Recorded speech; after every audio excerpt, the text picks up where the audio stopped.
There are so many benefits to understanding and embodying the art of truly detaching, of taking the power out of needing to manipulate your external reality, whether it's a person, an opportunity, kind of having a hard grip on your career and where you want it to go, and shifting the need for things to be different outside of you to understanding that the true power lives within you.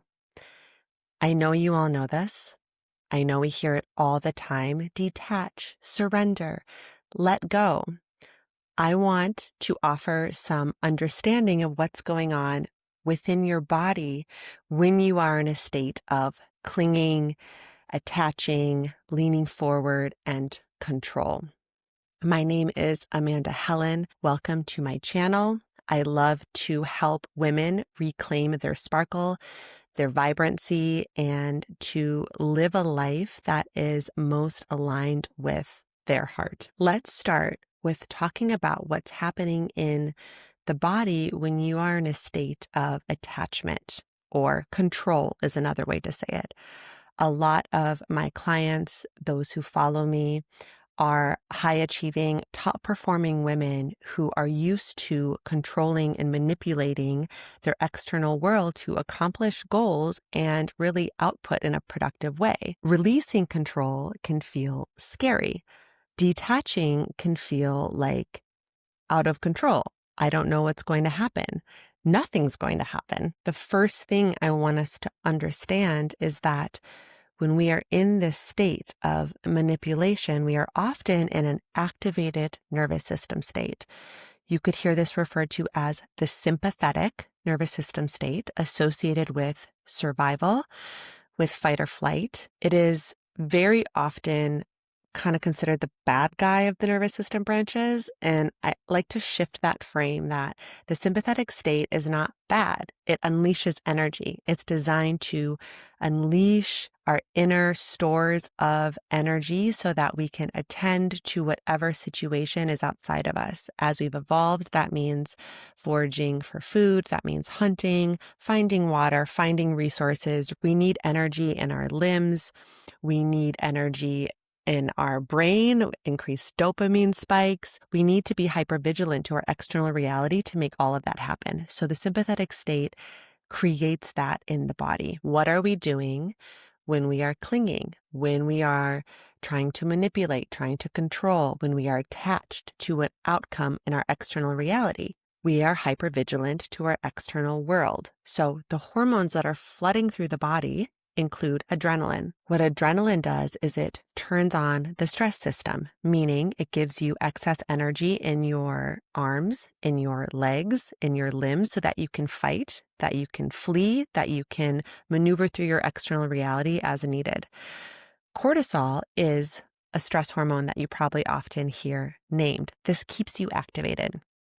So cortisol keeps you hyper alert to your environment so that you can attend to it, so that you can flow with it, so that you can respond and react to it effectively to keep your physical body alive. You can think of adrenaline as turning the car on and cortisol as stepping on the gas pedal. So these hormones are flooding through the system, giving you so much energy and so much hyper focus towards your external world that of course you want to manipulate it. Of course you want certain results. Of course you want certain control because that energy feels like it has to go somewhere. This is why you can think of that person that you're in a relationship with and it literally feels like you need them to do something, or you'll have a biological reaction to it because you're in that state of fight or flight. Your nervous system is activated and you're at a tipping point to where you'll be at a state of overwhelm if they don't. There is nothing wrong with this state.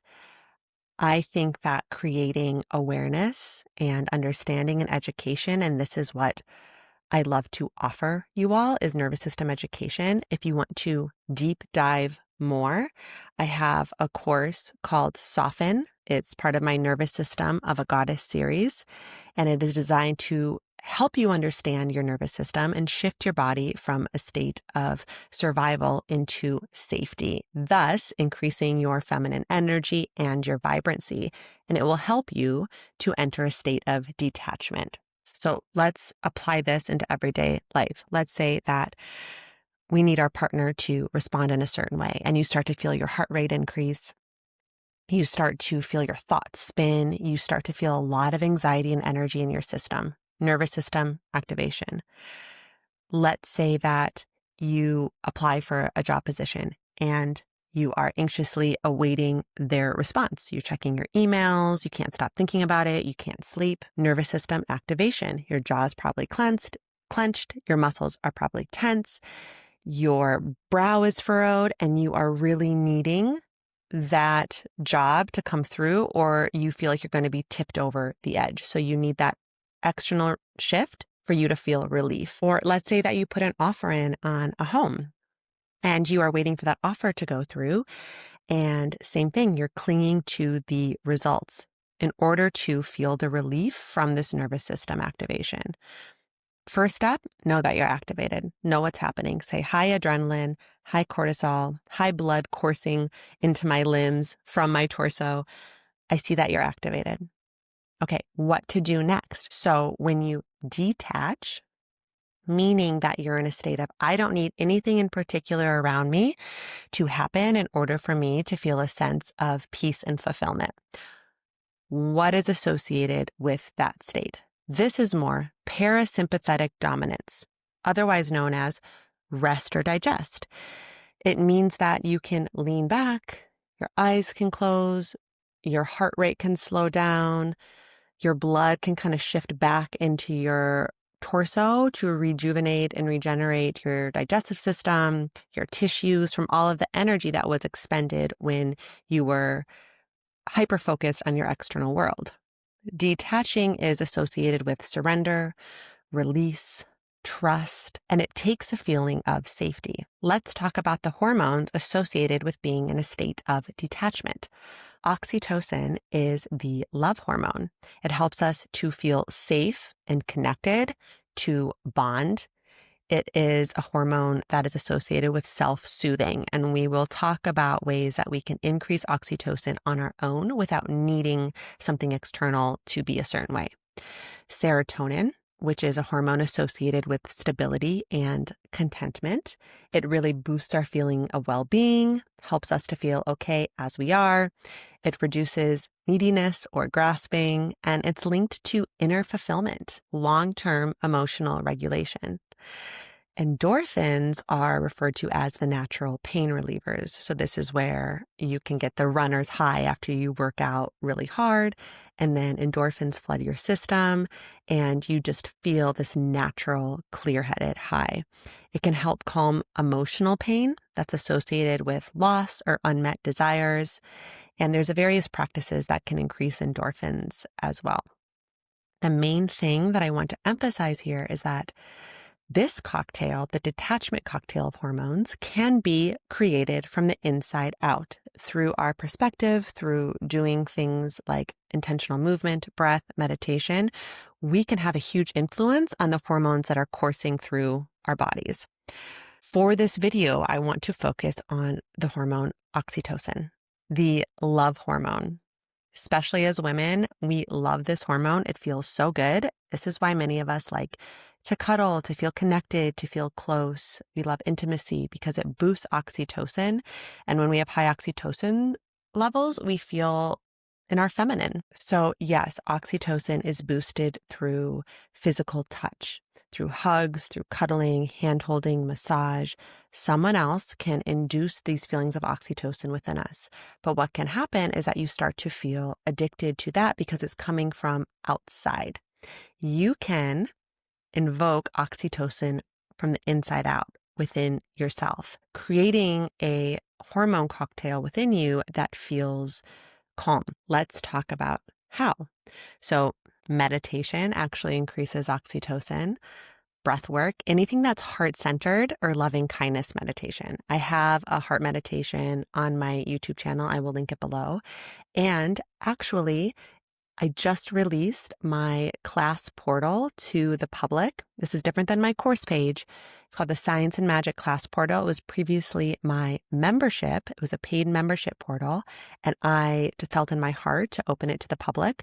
So if you go there, there is a section under the nervous system care of just a whole carousel of heart-centered practices, yoga and meditation and classes. This is a way that you can be in your heart and induce oxytocin on your own from the inside out. Anything that's warm can create oxytocin in the body.